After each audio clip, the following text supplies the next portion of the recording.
তো আমি মানে এতটুকু কনফিডেন্টলি বলতে পারি যে কোনো বইয়ের সাথে কম্পেয়ার করার মতো সক্ষমতা রাখে আমার এই বইটি। এই বইটির মধ্যে এমন কিছু বিষয় আমি উল্লেখ করার চেষ্টা করেছি যে এই বিষয়গুলো আসলে অন্য বইগুলোর মধ্যে পাবেন না। হ্যাঁ? এ এটা হচ্ছে আমার ওই যে লেখকের কলম যাত্রায় কিছু স্মরণীয় মুহূর্ত। এইখানে হচ্ছে আমি একটা পুরস্কার পেয়েছিলাম।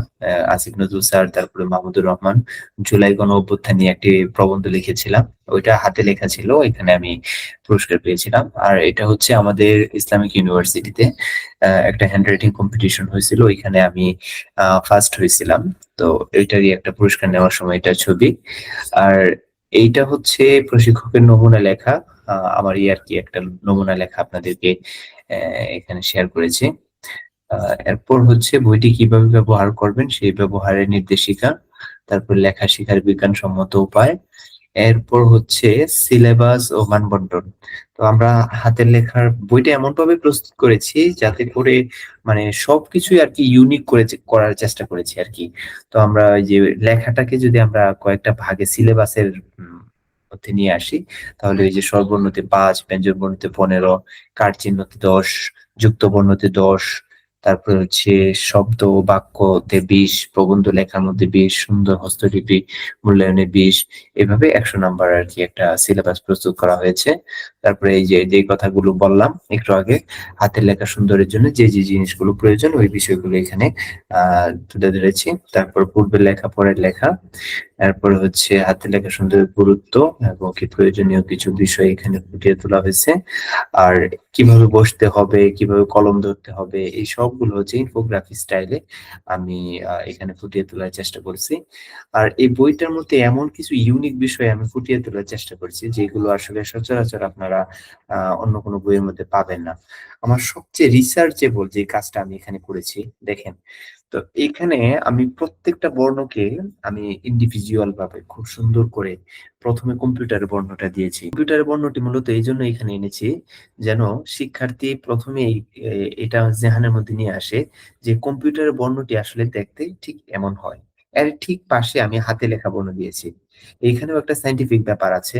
অনেক সময় আমরা হয় কি সারাদিনই আমরা কম্পিউটারের বর্ণ দেখি। কিন্তু আমাদের লেখা কখনোই কিন্তু ওই কম্পিউটার বর্ণের মতো হয় না। সেজন্য আমি এর ঠিক পাশে এটা আমি হাতে লিখে দিয়েছি। এই হাতে লেখা বর্ণটি দেখে শিক্ষার্থীরা যেন মনে, মনে ভাবতে থাকে যে শিক্ষক যেহেতু এইভাবে লিখতে পেরেছে তার মানে আমার দ্বারাতেও এভাবে লেখা সম্ভব। উস্তাদ যেহেতু এভাবে লিখেছে আমিও এভাবে লিখতে পারবো। এই বিষয়টা যেন তার মনের ভিতর গেঁথে যায়। সেই বিষয়টার প্রতি আমি খেয়াল রেখেছি। এরপর এই বর্ণটা কয়টা টানে লিখতে হবে এটা আমি স্টেপ বাই স্টেপ আপনারা মানে কোথাও কোনো বইয়ের মধ্যে এভাবে দেখেছেন কিনা আমার আমার জানা নেই। এই এই বইটা প্রস্তুত করতে আমার হিউজ পরিমাণ সময়, অনেক রাত জাগরণ করা লাগছে, অনেক রিসার্চ করতে হইছে। যে এখানে প্রত্যেকটা টান আমি আলাদা, আলাদা ভাবে এখানে দেখিয়েছি। ১ম টানটাকে মাত্রা বলে, দ্বিতীয়টা বিন্দু, তারপর হচ্ছে রাউন্ড শেপ, সংযুক্ত অংশ, দণ্ড টান।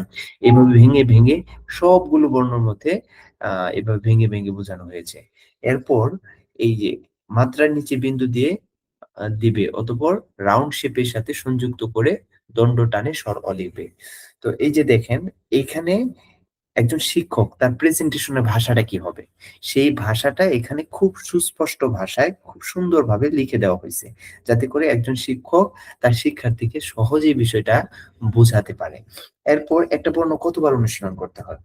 একটা বর্ণ ৫০ বার করে অনুশীলন করার কথা নির্দেশনা দেওয়া থাকে। তো এইখানে মোটামুটি ৫০ টার মতো গড় দেওয়া হইছে। যাতে করে শিক্ষার্থীরা এখানে ৫০ বারের মতো অনুশীলন করতে পারে। এরপর সবচেয়ে, সবচেয়ে রিসার্চেবল যে কাজটা সেটা হচ্ছে শিক্ষার্থীর ভুল। তো দেখুন এই কাজটা আমি যখন করি আমার একদম মাথা ঘুরে গেছে। এরকম আরকি একটা অবস্থা। আ আমি শিক্ষার্থীদের সবগুলো খাতা আমার রুমের ভিতর মানে সামনে রেখে বসছি। বসার পর আমি খাতা আর কলম নিয়ে আম যখন আমি রুমের মধ্যে সবগুলো খাতা গুছিয়ে নিয়ে বসেছি, তারপর আমি শিক্ষার্থীদের আ ভুলগুলো দেখতে শুরু করলাম।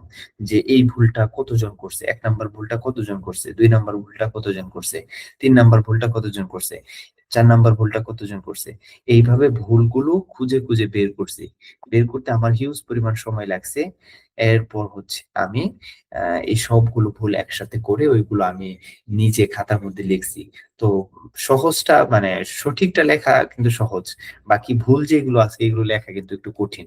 তো আমি হচ্ছে ভুলগুলো বারবার ট্রাই করে শিখছি, শেখার পর ওইগুলো হচ্ছে স্ক্যানিং করে এই বইয়ের মধ্যে বসানো হয়েছে। তো এইভাবে হচ্ছে দীর্ঘ একটা সময় নিয়ে আমি হ্যান্ড রাইটিং এর বইটা প্রস্তুত করেছি। তো এটা মানে আপনারা যারা এই বইটা সংগ্রহ করতে চান, আহ, এখন একটা অফার মূল্য চলতেছে, অফার প্রাইস চলতেছে, আপনারা যারা সংগ্রহ করবেন দ্রুত সংগ্রহ করতে পারেন। পরে আমাদের স্টকেও সীমিত আছে, আপনারা যারা হচ্ছে সংগ্রহ করতে চান, সংগ্রহ করতে আগ্রহী, তারা দ্রুত এই বইটা সংগ্রহ করে নেন, পরে হয়তো বা এরকম সুযোগ পাবেন না আর কি। তারপরে হচ্ছে হোমওয়ার্কের জায়গাটার মধ্যে খালি রেখেছি, যদি 50 বারের মধ্যে একজন শিক্ষার্থীর এই লেখাটা না হয় সেক্ষেত্রে সে আরো 50 বার কিংবা হচ্ছে যতবার লাগে ততবার সে হচ্ছে এই বর্ণটা প্র্যাকটিস করবে, অনুশীলন করবে।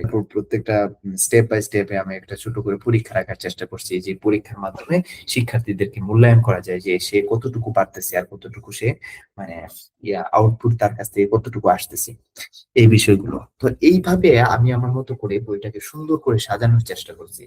কারচিহ্ন ছাড়া কিছু শব্দ আনা হয়েছে, তো কারচিহ্ন ছাড়া শব্দগুলো শেষ হওয়ার পর কারচিহ্নের ব্যবহার দেখানো হয়েছে। তো লেখার ক্ষেত্রে সবচেয়ে গুরুত্বপূর্ণ যে পার্টটা সেটা হচ্ছে কারচিহ্ন। তো কারচিহ্ন যদি আপনার সুন্দর না হয়, আপনার লেখার বর্ণ যতই সুন্দর থাকুক লেখা কিন্তু সুন্দর হবে না। সেই জন্য প্রত্যেকটা কারচিহ্ন দিয়ে 1 পৃষ্ঠা করে অনুশীলন দেওয়া হয়েছে, যাতে করে কারচিহ্নের পাশাপাশি যেন কারচিহ্ন দিয়ে শব্দগুলো মোটামুটি আমাদের সুন্দর হয়ে যায়। তো এটা শেষ হওয়ার পরে 2 শব্দের বাক্য এনেছি, 3 শব্দের বাক্য এনেছি, 4 শব্দের বাক্য এনেছি, 5 শব্দের বাক্য এনেছি। এভাবে যেতে যেতে এক পর্যায়ে প্রবন্ধ অনুশীলন আনা হয়েছে। তারপর হচ্ছে আপনার কিভাবে দ্রুত লিখতে হয়, লাইন কিভাবে সোজা রাখতে হয়, ইত্যাদি ইত্যাদি দিয়ে আমার বইটাকে সাজানো হয়েছে। তো আপনারা যারা আমার বইটি সংগ্রহ করতে চান তারা দ্রুত ইনবক্স করে ফেলুন, আর স্ক্রিনে দেওয়া যে নাম্বারটা আছে ওই নাম্বারে যোগাযোগ করুন, ইনশাল্লাহ আপনারা পেয়ে যাবেন, একদম রিজনেবল প্রাইসের মধ্যে বইটা পেয়ে যাবেন।